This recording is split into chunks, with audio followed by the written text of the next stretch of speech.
My girlfriend pushed me off a balcony and broke my ribs, so I got her arrested and she did 3 years. She just got out early and moved in next door to finish what she started. When my girlfriend slapped me across the face for the first time, it hurt. A lot. But I thought it was just something all girlfriends did, so I just laughed it off and told her not to do it again. Because other than that, she was my dream girl. Cooked me homemade chicken Alfredo whenever I was sad. She was the first girl to ever get me flowers. And even 6 months into the relationship when I paid for our meals together, she's just as grateful as she was on our first date. Plus, it wasn't until 8 months into our relationship that a flip had switched, because it was around this time that she found out her dad had been cheating on her mom. It started off small. She'd grab my phone when I got texts just to check who it was. She'd get upset if I talked to my godmother about a book she wrote. "You don't need to smile that much when you talk to her," she'd say about the cashier at Target. Then came the accusations. If I was 5 minutes late from work, I was cheating. If I didn't answer her texts immediately, I was with another girl. She'd slap me playfully when other women walked by, but her nails would leave marks. When I mentioned it hurt, she'd cry about how I didn't understand what she was going through with her family falling apart. Then came the night where Stella pushed me off the balcony. Luckily, I lived on the first floor of my apartment building, so I was just left with 2 broken ribs and a dislocated shoulder. When I went to the hospital, I told all the nurses that I had just played too much basketball, and the other people in my life were already really suspicious of Stella, so I didn't tell them either. But no matter how much she cried to the doctors or posted about how proud she was of me, there was one woman who wasn't buying into her BS, and that woman was my stepmom. She showed up at my apartment the next day with groceries and her laptop. "I'm starting a YouTube channel," she announced. "Home organization and cleaning tips. Very Marie Kondo meets suburban mom." I thought she'd lost her mind. She was a tax attorney who could barely operate the TV remote. She sort of guilted me into being her co-host, using the "I pushed you out of me" card. And she set up cameras all around my apartment, the bathroom, the kitchen, even my bedroom. At the time, she claimed it was so our audience could get the full experience. The genius part? Stella thought it was pathetic. Some desperate stepmom trying to bond with me through a silly project. She'd mock the videos, call my stepmom cringe, but she never saw her as a threat, just another stupid woman in my life. During filming, my stepmom would forget to turn off her phone that was recording voice memos for content ideas. She'd schedule emergency reshoots whenever she noticed fresh bruises, making sure to get them on camera while pretending to film my hands organizing drawer dividers. I had no idea that the whole time she was just documenting everything. We were 3 weeks into our channel when Stella lost it. She saw a comment from a woman saying I had nice hands in our drawer organization video. The camera caught Stella attacking me with a kitchen knife, screaming about how I was just like her father and how she'd make sure no woman ever looked at me again. When I tried to escape, she cornered me, saying she'd tell everyone I abused her if I ever left. That's when my stepmom walked back in, claiming she'd forgotten her laptop charger. But she was live streaming to a cloud server the whole time. She'd even had her lawyer on standby. She tried to save face and told the camera that she was just having fun, but it was too late. We had won, all thanks to my stepmom. Fast forward to 6 months later, when we were sitting in court armed with undeniable evidence. The judge ruled that the videos were obtained without Stella's consent and therefore inadmissible as evidence. Stella's lawyer successfully argued that I had provoked her by emotionally cheating and that one isolated incident didn't constitute a pattern of abuse. She walked out of that courtroom with nothing but a warning, while I got a restraining order against me for harassment through recording. Go figure. And that's not even the worst part, because even though I had no desire to break Stella's restraining order, she did. And when I got home that day, I was introduced to my new neighbor, Stella Parkinson. I stood there in my hallway, groceries in hand, staring at Stella unpacking boxes right next door. My hands started shaking so bad I dropped the milk carton. It splattered across the floor, white liquid pooling around my feet. She turned around and gave me this sweet smile, like we were old friends catching up. "Welcome home, neighbor," she said in this sing-song voice that made my skin crawl. The landlord, Mr. Rodriguez, was helping her move a couch through the door. I asked him what was going on. He just shrugged and said she'd paid 6 months up front in cash. Later, I found out she'd been saving all the money from when I paid for everything during our relationship. My stepmom came by that evening to check on me. She took one look at my face and knew something was wrong. I told her about Stella moving in next door. She didn't say much, just nodded and started looking around my apartment like she was casing the place. The next few days were weird. My mail started going missing. Packages I ordered would show up as delivered but were nowhere to be found. I complained to the building management, but they said they couldn't do anything without proof. My stepmom showed up one morning with a toolbox and a Ring doorbell. She installed it without asking, saying it was for the YouTube channel. I didn't argue because honestly, I was starting to feel paranoid. About a week later, Stella started dating my co-worker, Vincent. He worked in accounting. Nice guy, had no idea about our history. She brought him to the building barbecue that weekend. I tried to stay in my apartment, but my stepmom dragged me out, saying I couldn't let her control my life. At the barbecue, Stella acted terrified every time I walked by. She'd grab Vincent's arm and whisper something in his ear. He'd look at me with these suspicious eyes. I tried to talk to him once just to say hey, but Stella practically jumped behind him like I was some kind of monster. That night I found dead flowers flowers on my doormat. The Ring doorbell didn't catch anything because someone had spray painted over the lens. I cleaned it off and found more dead flowers the next night and the next, always placed right after the camera was blocked. My stepmom started staying over more often. She said it was for YouTube content, but I knew she was worried. We'd film organizing videos during the day, and she'd randomly check the doorbell footage on her phone. Vincent confronted me at work the following Monday. He cornered me in the break room and told me to stop harassing Stella. I tried to explain, but he wasn't having it. She'd told him all about our relationship, her version anyway, how I was controlling and jealous and couldn't handle the breakup. I asked him to just look at the doorbell footage from 3 a.m. last Tuesday. My car had been keyed and the camera caught everything. He watched the video on my phone, saw Stella clear as day dragging her keys along my Honda. Then he handed my phone back and said it was obviously deep fake technology. Said I was sick for trying to frame her like that. That's when things got really bad. Anonymous noise complaints started rolling in. I'd get notices slipped under my door about loud music at 2 a.m. when I was dead asleep. 3 complaints and you're out. That was the building policy. I already had 2. Stella started helping our elderly neighbor Mrs. Chen with her groceries. Sweet old lady, lived alone, loved having someone to talk to. Stella would spend hours there, and slowly I noticed Mrs. Chen stopped saying hi to me in the hallway. Other neighbors started avoiding me too. The guy from 3B used to chat about basketball. Now he'd just nod and walk faster. Even the maintenance guy started acting cold. My stepmom noticed I was getting isolated. She'd come over with her camera equipment and we'd film, but I could tell she was really just checking on me. During one visit, she mentioned my Wi-Fi kept cutting out. My phone would lose signal too, always around the same times. Usually when Stella was visiting Mrs. Chen next door. Mrs. Chen's grandson Casey started visiting on weekends. Computer science major at the local college, smart kid. He'd help his grandma with tech stuff. One day he knocked on my door, looking confused. He asked if I'd been having internet problems. When I said yes, he told me he'd detected someone using a signal jammer in the building. The signal was strongest when Stella visited his grandma. He thought it was weird and wanted to know if I knew anything about it. I told him everything, the whole twisted story from beginning to end. He listened quietly, nodding occasionally, and when I finished, he just said he'd look into it more. He seemed genuinely concerned, which was refreshing after weeks of people treating me like I was the problem. Casey helped me set up a hidden camera system that uploaded straight to the cloud. Nothing fancy, just some small cameras he had from a school project. We spent hours figuring out the best angles, testing different positions to make sure we'd catch everything clearly. The cameras were tiny, barely noticeable unless you knew exactly where to look. We put them in spots where they'd catch my front door and the hallway, hidden behind picture frames and tucked into the corners where the walls met the ceiling. Casey made sure they'd keep recording even if the Wi-Fi got jammed, setting up a backup system that would store footage locally if the connection dropped. 2 days later, the cameras caught Stella picking my lock at 4 a.m. The footage was crystal clear, her face illuminated by the hallway's emergency lighting as she worked on my door with what looked like a professional lock-picking set. She moved with practiced ease, like she'd done this before. She went straight for the air vents in my living room, not even pausing to look around. I watched the footage with Casey and my stepmom, and we saw her stuffing something wrapped in plastic into the vent before leaving. The whole thing took less than 10 minutes. My stepmom wanted to check immediately, but Casey said we should wait and see what happened next. He was right. We needed to see her whole plan play out. Sure enough, the next morning I got a knock on my door. 2 police officers standing there, a tall woman with sergeant stripes and a younger male officer who looked fresh out of the academy. They were polite but firm, saying they'd received an anonymous tip about illegal substances in my apartment. They had a warrant and everything, official paperwork with a judge's signature. My hands were shaking as I read it. My stepmom showed up right as they were about to search the vents. She must have broken several traffic laws getting there so fast. She had her laptop with all the footage ready to go, already queued up to the relevant timestamps. The officers watched Stella breaking in and planting whatever was in those vents. The sergeant's expression changed from professional skepticism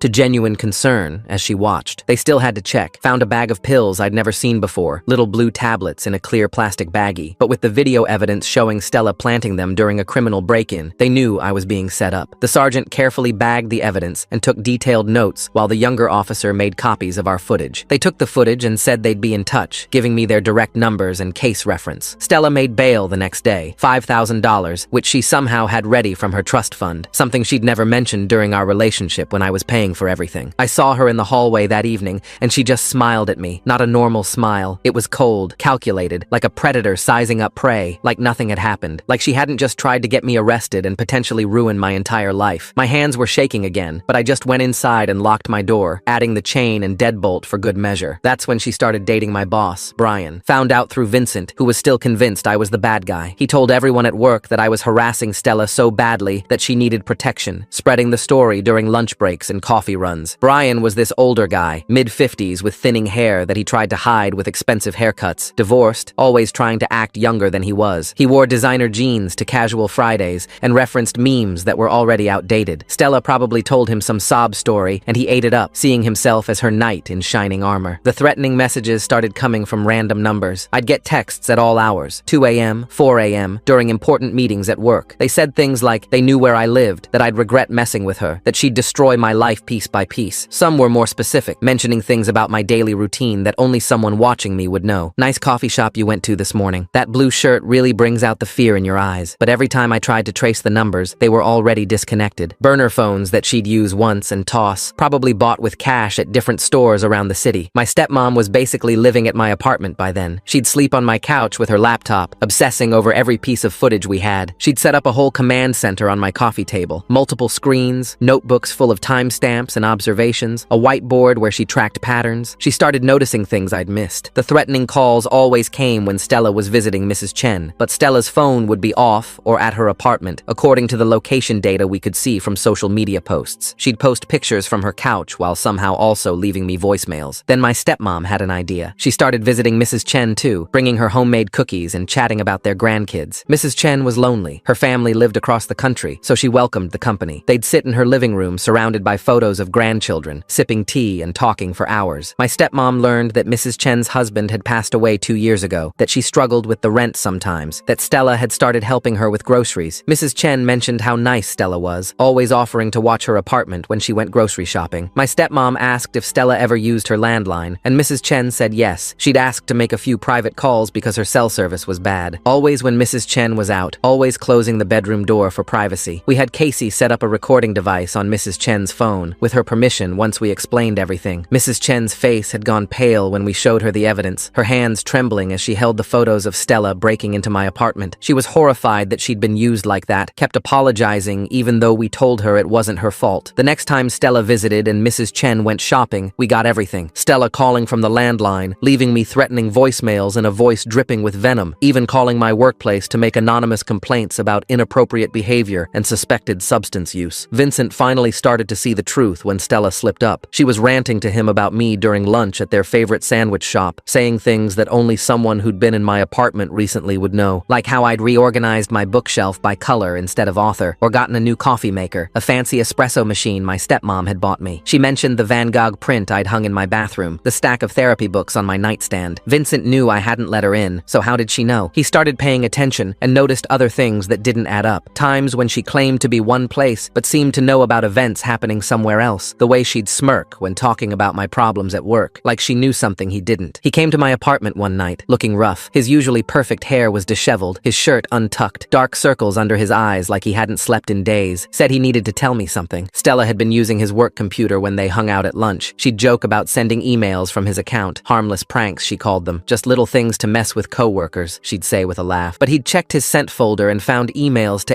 HR complaining about me. Detailed complaints about my work performance, my attitude, even allegations of theft. Emails he never wrote, sent during times when he was in meetings or out of the office. I told him we needed to document everything. He started forwarding me texts where Stella admitted to accessing his computer. She'd brag about how easy it was to mess with people digitally, how she'd learned from online forums and YouTube tutorials, how she'd learned to forge email headers and fake timestamps from some hacker boyfriend she'd had in college. She thought she was being clever, showing off to her new boyfriend, not realizing she was creating evidence against herself. But then Stella found out Vincent was talking to me. I don't know how. Maybe she was tracking his phone or reading his messages. She had mentioned once knowing about some app that could clone text messages to another device, but she knew, and she decided to destroy him too. Suddenly, money went missing from his department's discretionary fund. Small amounts at first, $50 here, $100 there, then bigger ones. All traced back to Vincent's login credentials, all during times when security footage showed him nowhere near his desk. He got fired on a Thursday. Security escorted him out while everyone watched, the walk of shame past all our co-workers who whispered and stared. They made him pack his desk into a cardboard box while a guard stood over him. Stella was there, playing the supportive girlfriend, rubbing his back and shooting dirty looks at anyone who stared too long. But I saw her smirk when he wasn't looking, just a quick flash of satisfaction before her face returned to fake concern. Vincent came straight to my apartment after, completely broken. He sat on my couch and cried. This guy who'd once been so confident, reduced to nothing by her manipulation. But he'd done something smart before leaving. He'd forwarded every single text and email from Stella to HR and to Brian, creating a paper trail they couldn't ignore. Brian called me into his office the next day. The corner office with the view of downtown, usually his pride and joy, felt oppressive that morning. He had printed out everything Vincent had sent, pages and pages of Stella admitting to using company computers, joking about framing people, detailed descriptions of how she'd accessed secure systems. She'd even sent him selfies from his own desk when he was in meetings. His face was pale and he kept apologizing, running his hands through what was left of his hair. He said IT was investigating and they'd already found evidence of unauthorized access from his own computer. Login attempts at strange hours, files accessed that she had no reason to see, emails sent and then deleted from his account. The IT investigation was thorough. They brought in outside consultants, cybersecurity experts who went through our systems with a fine-tooth comb. They found doctored emails with forged headers, all sent from Stella's login when she'd used Brian's computer. She'd been sloppy, probably because she thought she was untouchable. They found fake complaints about me, altered performance reviews where she'd changed ratings and comments, even attempts to access payroll systems to change direct deposit information. One attempt had been partially successful. She'd managed to view salary information for half the company before the system locked her out. Brian fired her immediately and called the police. He gave them access to everything, security footage of her at his computer when he'd stepped out for coffee, server logs showing her unauthorized access patterns, even recordings from his office security camera that showed her going through his files when he stepped out. In one video, she was photographing documents with her phone, personnel files she had no business seeing. The IT team found she'd installed keyloggers on multiple computers, including Vincent's and Brian's, tracking every password and login they used. The police arrested Stella at her apartment. I watched from my doorway as they led her out in handcuffs. She was wearing designer workout clothes, probably about to head to the gym, her hair in a perfect ponytail. She saw me and started screaming that I'd ruined her life, that this was all my fault, her face contorted with rage. Nothing like the sweet persona she'd worn for so long. The officers just kept walking, one of them telling her she had the right to remain silent. Mrs. Chen was in her doorway too, shaking her head sadly, clutching her worn housecoat around her. The trial was quick. With all the evidence we'd collected, her lawyer didn't have much to work with. He tried to argue emotional distress, temporary insanity brought on by a bad breakup, but the prosecutor shut that down fast. Breaking and entering from the apartment footage, evidence tampering from planting those pills, harassment from all the messages and calls, cyber stalking from the work computers, identity theft from using Vincent's credentials, wire fraud from the missing money. The judge gave her 5 years, the maximum for the combination of charges. She'd serve at least 3 with good behavior. My company gave me my job back with a promotion. Brian felt so bad about everything that he fast-tracked me to team lead. The raise was substantial, enough that I could finally afford a better apartment. Vincent got his job back too, with back pay and an apology. The company implemented new security measures because of what happened. 2-factor authentication, regular password changes, restrictions on computer access. They brought in consultants to train everyone on social engineering and how to protect against it. My stepmom's YouTube channel exploded after she posted a series about recognizing manipulation tactics. She never mentioned Stella by name, just talked about general warning signs and how to protect yourself. The videos got millions of views, and companies started asking her to speak at events. She used the money to help pay for my therapy, insisting it was the least she could do after everything I'd been through. I found a new apartment across town. Nothing fancy, just a quiet place where nobody knew my history. Second floor of a small building with good natural light and neighbors who minded their own business. Casey helped me set up a security system, just basic stuff for peace of mind. Motion sensors, window alarms, a doorbell camera positioned at normal height this time. My stepmom still visits, but now it's just for regular family dinners, not crisis management. We cook together and talk about normal things. Her channel, my work, anything but the past. Mrs. Chen sends me cookies sometimes. She feels terrible about being used by Stella and always apologizes when she sees me. I tell her it wasn't her fault. Manipulative people are good at finding kind hearts to exploit. She's more careful now about who she lets into her apartment, installed a chain lock and a peephole at my stepmom's suggestion. Vincent and I are actually friends now. Weird how trauma bonds people. We get beer sometimes at this little pub downtown and talk about work, sports, anything but her. He's dating someone new, a nice woman from accounting who thinks his story about his ex is insane. She's good for him, helps him laugh about things that used to make him angry. My stepmom still films videos, but now I'm just an occasional guest. She's got a whole team and everything. Editors, a social media manager, even a small studio space she rents downtown. Sometimes she'll have me on to organize a closet or demonstrate home security tips. The comments are always positive. Nobody knows I'm the son from her manipulation series, and we keep it that way. Therapy is helping. My therapist says I'm making progress, learning to trust again. We meet every Wednesday in her office with the soft lighting and too many throw pillows. I still flinch when someone moves too fast near me, but it's getting better. I'm even thinking about dating again, maybe in a few months when I feel ready. There's someone at the coffee shop who's been flirting, leaving little notes on my cup. Normal, sweet gestures that don't feel threatening. The restraining order is permanent now. Stella can't come within 500 feet of me, my workplace, or my family. When she gets out, she'll have to register her address address with the court. Part of me worries about what happens then, but my therapist says I can't live in fear of someday. We work on mindfulness exercises, staying present instead of catastrophizing about the future. I learned a lot from this whole mess, like how abuse doesn't always look like what you expect, how manipulation can be subtle until it's not, how important it is to have people who believe you, and how sometimes the person trying to save you might be filming a YouTube video while doing it. I learned about gaslighting and love bombing, terms I'd never heard before, but recognized immediately once explained. My life is quiet now, and I like it that way. No drama, no dead flowers, no mysterious packages going missing, just normal days with normal problems. My biggest worry is usually whether to get pizza or Chinese food for dinner. After everything that happened, boring feels pretty good. I have routines that feel safe. Gym in the morning, work, dinner at home. Weekends are for basketball and catching up on shows. Sometimes I think about that first slap and how I laughed it off. I know better now. I know that love doesn't hurt, that jealousy isn't romantic, that someone who really cares about you doesn't try to control you. These seem like obvious things, but when you're in it, when someone is slowly turning up the heat, you don't notice you're boiling. The frog in the pot, my therapist calls it. I still have the scars from where her nails dug in. They're faded now, but sometimes I catch myself rubbing them when I'm anxious. Physical scars heal faster than the other kind, but I'm working on those too, one day at a time, one therapy session at a time. The nightmares have mostly stopped, though I still sometimes wake up thinking I heard someone at my door. The funny thing is, I still make chicken Alfredo sometimes. It was my favorite before I met her, and I refuse to let her take that from me too. My stepmom taught me her recipe, and it's way better than Stella's ever was. Sometimes I'll make a big batch and bring leftovers to work. Brian always grabs 2 portions and apologizes again for not seeing through her sooner. I tell him it's okay, that she fooled everyone, but I can see he still carries guilt about it. Casey graduated last month and got a job at a tech company downtown. He sent me a message saying thanks for the real-world experience in security systems. His grandma still lives next door to my old apartment. She says the new tenant is quiet and keeps to themselves. Normal neighbor stuff. She also mentioned she installed new locks after everything that happened, just to be safe. My dad called the other day. He'd heard about everything from my stepmom and wanted to check in. We hadn't talked much since he remarried, but he said he was proud of how I handled everything. Said he was sorry he wasn't there to help. I told him stepmom had it covered and he laughed, said that sounded like her. We're planning to have dinner next month, all of us together for the first time in years. Work is good now. The team respects me, and nobody whispers about me in the break room anymore. We actually won a big contract last week, and Brian took everyone out to celebrate. I caught myself actually enjoying it, not looking over my shoulder, not worried about what story someone might be spreading. My performance reviews are stellar, and there's talk of another promotion next year. My new neighbor is this older guy who collects vinyl records. Sometimes I hear jazz through the walls late at night. It's nice. Reminds me that not every sound from a neighbor is a threat. He invited me over for coffee once and showed me his collection. Normal neighbor things that feel like small miracles after everything. We talk about music and his years touring with a band in the 70s. I joined a basketball league at the community center. Nothing serious, just pickup games on weekends. The first time someone accidentally elbowed me, I had to sit out for a minute to calm down. But now I can play without thinking about hospitals and lying to nurses. Progress comes in small steps. The guys on my team have become friends, people who don't know my history and just see me as a decent point guard. My stepmom wants me to speak at one of her events about surviving abuse. I'm not ready for that yet. Maybe someday, but right now, I just want to live my quiet life and heal at my own pace. She understands and doesn't push. She just reminds me that my story might help someone else recognize the signs earlier. For now, I help her answer emails sometimes. Anonymous advice to people going through similar situations. The Ring doorbell is still there at my old apartment. The new tenant probably wonders why it's so high-tech. I thought about telling them the story when I moved out, but decided against it. Everyone deserves a fresh start in a new place, without the ghost of someone else's trauma. Though I did leave them a note about being careful with packages. Sometimes I run into people from the building at the grocery store or around town. Most just nod and keep walking, probably embarrassed about believing Stella's lies. A few have apologized, said they should have known better. I don't hold grudges. She was good at what she did. One woman from the 3rd floor told me she'd started recognizing similar behavior in her own relationship after watching everything unfold. She left him last month, she said. Started fresh. I told her I was proud of her, and I meant it. The best part about my new place was the parking garage. Underground, secure, needed a key fob to get in. No more worrying about my car getting keyed at 3 a.m. I just started to feel normal again when I got the letter. Official looking, from the Department of Corrections. Stella was getting out early. Good behavior, overcrowding, some program she'd completed. 3 years instead of 5. My hands shook as I read it. The letter said she'd served her time and paid her debt to society. What a joke. I called my stepmom immediately. She came over with her laptop and we started planning. First thing was upgrading security at my new place. Casey helped install better cameras, ones that uploaded to multiple cloud servers. We put them everywhere, even got permission from the building manager to add some in the common areas. He remembered the news stories about my case and was super understanding. Said he didn't want any drama in his building. 2 weeks after I got the letter, she was out. I found out because Vincent texted me. His new girlfriend had seen Stella at the grocery store near our old neighborhood. She was with some new guy, laughing and holding his hand like nothing had happened. Vincent said she looked different, thinner, hair dyed black, but definitely her. His girlfriend had ducked into another aisle to avoid her. I started changing my routines, different gym times, new coffee shop, alternative routes to work. My therapist said it was natural to feel anxious, but I shouldn't let fear control my life. Easy for her to say. She hadn't been pushed off a balcony, but I tried to find a balance between caution and paranoia. Some days were better than others. Then weird things started happening at work. My key card would randomly stop working. IT said it was a glitch, but it only happened to me. Emails I sent would bounce back hours later with error messages. Important files would disappear from my computer, then reappear in wrong folders. Brian noticed and had IT do a full security sweep. They found nothing but gave me a new laptop just in case. My stepmom was basically in full detective mode. She'd mapped out all of Stella's known associates, tracking social media for any sign of her. She found the new boyfriend pretty quick. Some guy named Kevin who worked at a phone repair shop. That explained a lot. He probably knew all sorts of tricks for hacking and tracking. My stepmom started visiting his shop pretending to have phone problems, documenting everything. One night I came home to find my apartment door slightly open, just a crack, but I never leave it unlocked. I called the police from the hallway and waited. They searched the place but found nothing missing or disturbed. The lock wasn't broken, no signs of forced entry, but I knew someone had been there. The super changed my locks that night and added an extra deadbolt. Vincent called me the next day. Someone had been calling his new job asking about him, pretending to be from a background check company, asking about his termination from our company. His new boss was getting suspicious. We both knew who was behind it, but proving it was another thing. Stella had learned from her mistakes. No more direct contact, no more sloppy digital trails. My stepmom's surveillance of Kevin paid off. She caught him on camera meeting with Stella at a park. They sat on a bench for maybe 20 minutes, him showing her something on a laptop. My stepmom couldn't get close enough to see what, but she got clear photos of both of them. We finally had proof she was violating the restraining order by orchestrating contact through third parties. I took everything to the police. The detective assigned to my case, Detective Rodriguez, was the same one from before. She remembered everything and took it seriously. Said they'd been monitoring Stella since her release anyway. Apparently, I wasn't her only victim with a restraining order. There were two other guys, both with similar stories. She'd dated them before me. Detective Rodriguez arranged a meeting with the other guys. We met at the police station, all of us looking uncomfortable. One was named Alan, worked in IT, dated her 5 years ago. The other was Ryan, a teacher, dated her right before me. Their stories were eerily similar. The escalation, the false accusations, the cyberstalking. Alan said she'd gotten him fired from 2 jobs before he finally got the restraining order. Ryan had to move cities to get away from her. We started a group chat, sharing information and warning signs. Alan was really good with the technical stuff, helped us all secure our digital lives better. Ryan knew about legal resources, had been through the court system multiple times with her. It felt weird, but also relieving to know I wasn't alone. We weren't friends exactly, but we understood each other in a way nobody else could. Kevin made a mistake. He tried to hack my work computer remotely, but triggered the new security system IT had installed. They traced it back to his IP address at the phone shop. When police showed up with a warrant, they found evidence of him cyber-stalking all 3 of us. Screenshots of our social media, copies of our work schedules, even floor plans of our apartment buildings. He folded immediately, admitted Stella had hired him to make our lives miserable. The police arrested Stella at her job. She'd gotten work at a marketing firm, probably lied on her application about her criminal record. They let her out in handcuffs again, but this time she didn't scream or make a scene, just stared at the ground as they put her in the car. Kevin got arrested too, charged with cyber-stalking and harassment. His shop got shut down after they found evidence he'd been installing spyware on customer phones. This time, the prosecutor went harder. Multiple restraining order violations, conspiracy to commit harassment, stalking multiple victims. Plus, she was on parole, which she'd violated big time. The judge wasn't sympathetic to her tears this time. 10 years, no early release, and she'd have to register as a stalker when she got out. It was the maximum sentence possible. Alan, Ryan, and I went for beers after the sentencing. We didn't celebrate exactly, just sat there processing. Alan mentioned he'd started dating again finally. Ryan was engaged, showed us pictures of his fiancée. They looked happy. I told them about the coffee shop girl who'd been leaving notes. They encouraged me to ask her out, said it was time to move forward. I did ask her out. Her name was Dorothy, and she was nothing like Stella. Calm, where Stella was intense. Secure, where Stella was jealous. Our first date was just coffee, middle of the day, very public. I was upfront about my past, gave her the short version. She listened without judgment, asked if I was in therapy. When I said yes, she just nodded and changed the subject to movies. My stepmom's channel hit 10 million subscribers. She used some of the money to start a foundation helping abuse victims get security systems. She never mentions my story directly, but sometimes I recognize elements in her videos. Tips that came from our experience, warning signs we learned the hard way. She's helped thousands of people, gets emails every day from survivors who say her videos saved them. Brian retired early and recommended me for his position. I didn't get it, wasn't ready ready for that level yet, but they made me department manager. The interview committee said they were impressed by how I'd handled adversity. I almost laughed at the understatement. Vincent works in my department now. We never talk about Stella, just focus on doing good work and supporting our team. Mrs. Chen passed away last winter, peaceful, in her sleep. Casey spoke at her funeral about how she'd helped catch a criminal by being brave enough to let them monitor her phone. Her other grandkids had no idea what he was talking about. He told the story, and they were amazed, said it sounded like something from a movie. I sat in the back row, remembering her cookies and apologies. Dorothy and I have been together 6 months now. She's met my stepmom, even been in a few videos about meal prep. My dad likes her too, says she's good for me. We take things slow, no rushing, lots of communication. When I flinch at sudden movements, she doesn't take it personally. When I need to check the locks twice before bed, she waits patiently. She's teaching me that healthy relationships exist. Casey started a security consulting company with the money he saved from his tech job. He hired Alan as his first employee. They specialize in helping stalking victims secure their digital lives, affordable rates, payment plans, sometimes pro bono for people who can't pay. They've helped dozens of people already. Casey says it's more fulfilling than his corporate job ever was. I still go to therapy every other week now instead of weekly. Progress. We've moved from crisis management to actual healing, talking about boundaries, trust, recognizing red flags early. My therapist says I'm her success story, but I don't feel successful, just surviving, one day at a time. She says that's enough, that surviving is its own kind of success. The coffee shop where Dorothy works has become my safe space. The owner knows my story, keeps an eye out for anyone suspicious. The regulars know me now, include me in their morning conversations about sports and weather. Normal human connections that feel extraordinary after everything. Dorothy makes my coffee exactly how I like it without me having to ask. Ryan got married last month. Alan and I went to the wedding. His bride was beautiful, radiant in a way that showed she felt safe and loved. During the reception, Ryan pulled us aside and thanked us, said our group chat had kept him sane during the trial. We toasted with champagne to surviving, to moving forward, to the women who'd tried to break us and failed. My new apartment feels like home now. I've hung pictures, bought furniture, made it mine. The security system is still there, but I don't check it obsessively anymore. Weeks go by where I forget about it entirely. Dorothy stays over sometimes and we cook dinner together. She's teaching me Thai recipes from her grandmother. The normalcy of it still surprises me. Work is stable, even boring sometimes, and I'm grateful for boring. My team respects me, my boss trusts me, and nobody whispers about my past anymore. New employees don't even know the story. I'm just the manager who brings good coffee and remembers birthdays. Sometimes Brian stops by to check in, but it's friendly now, not guilt-driven. I sleep through the night most nights. The nightmares are rare, usually triggered by stress at work or seeing someone who looks like her from behind. My therapist gave me techniques to manage them. Breathing exercises, grounding techniques, reminders that I'm safe now. They mostly work. Dorothy knows to give me space when I wake up panicked, wait for me to come back to myself. The restraining order is permanent, will follow her even after prison. She'll have to register her address forever, stay away from all three of us. Sometimes I wonder what she's doing in there, if she's planning her next move or finally getting help. Then I remind myself it's not my problem anymore. She made her choices, I'm making mine. My stepmom and I have regular dinners now, just family stuff. We cook together and talk about her channel, my work, Dorothy, anything but the past. Sometimes she'll mention a video idea that sounds familiar, and we'll share a knowing look, but mostly we've moved on, found new things to talk about. She's proud of me, says it often. I'm starting to believe her. The scars have faded to thin white lines. Dorothy asked about them once, and I told her. She kissed each one and said they showed how strong I was. I didn't feel strong in the moment, but I'm learning to see it her way. Survival takes strength, even when it doesn't feel like it. Getting up each day and choosing to trust again takes courage. Vincent got promoted last month. He's good at his job, deserved it regardless of everything else. We celebrated with the team, normal workplace stuff. His girlfriend is pregnant now, due in spring. They're happy, building a life together. Sometimes I catch him checking door locks twice or startling at unexpected noises. We don't talk about it, but we both know why. I'm thinking about proposing to Dorothy. Nothing fancy, just something simple and real. My stepmom helped me pick out a ring, something Dorothy mentioned liking months ago. I carry it around, waiting for the right moment. No pressure, no timeline, just when it feels right. She makes me feel safe in a way I didn't think was possible anymore. That's worth everything. Life is quiet now, and I've learned to appreciate quiet. My biggest problems are normal ones like car repairs and tax forms. I can go weeks without thinking about Stella, months without checking if she's tried to contact anyone. The fear is still there, probably always will be, but it doesn't control me anymore. I control it, keep it in a small box that I only open in therapy. Alan met someone through a hiking group. He's cautiously optimistic, says she's nothing like Stella. We joke that we should start a support group for people dating after psycho exes, but really, we're all just trying to move forward and trust that not everyone is out to hurt us. Some people are actually just kind. It's a hard lesson to relearn, but we're trying. My stepmom is writing a book about recognizing manipulation. Publishers are interested, offering good money. She wants to donate half to victim services. The other half she's saving for what she calls her retirement advantage adventure fund. She showed me the outline and it's good, really helpful without being preachy. I told her I was proud of her. We've come full circle. The YouTube channel is run by a team now. My stepmom still hosts, but she's got editors, writers, a whole production crew. They film in a studio instead of my apartment. Sometimes I miss those early days when it was just us and a camera, but I'm glad she's successful. She deserves it after everything. Plus it means she only visits when she wants to, not because she's worried about me. I play basketball every Saturday morning. Same guys, same court, same terrible jokes. It's become my meditation, a place where I don't think about anything but the game. My body doesn't flinch anymore when someone comes at me for a block. I can take physical contact without panicking. Small victories that mean everything. The guys have become real friends, people I'd trust with my story if I ever wanted to share it. Next month marks 4 years since that first slap. I'll probably spend it like any other day. Work, dinner with Dorothy, maybe a movie, no big anniversary marking, no dwelling on the past, just another day in my quiet, normal life. The life I built after everything fell apart. The life she tried to take from me but couldn't. I won. Not in some dramatic way, just by surviving and thriving and refusing to let her define my future. Dorothy wants to get a dog, something small that her landlord will allow. We've been looking at rescue sites together, reading about different breeds. It feels like a big step, sharing responsibility for another living thing, but I'm ready for it. Ready for normal relationship milestones that have nothing to do with security cameras or restraining orders. Just two people building a life together, one small decision at a time. Tomorrow, I'm helping Casey with a security install for a new client, another survivor trying to feel safe again. I don't usually go on jobs with him, but this client specifically asked for someone who'd been through it. Someone who understood the fear, the hypervigilance, the need to check locks multiple times. I said yes, because I remember how alone I felt. Maybe my presence will help them feel less alone too. But tonight, I'm cooking dinner for Dorothy. Thai green curry from her grandmother's recipe. I've finally gotten the spice level right after months of trying. She'll come over after work, tired but smiling. We'll eat together at my small dining table, talking about our days, normal couple stuff. She'll help with dishes and we'll watch something stupid on TV. Maybe she'll stay over, maybe not. No pressure either way. Just two people choosing each other, one day at a time. And that's enough. More than enough. It's everything.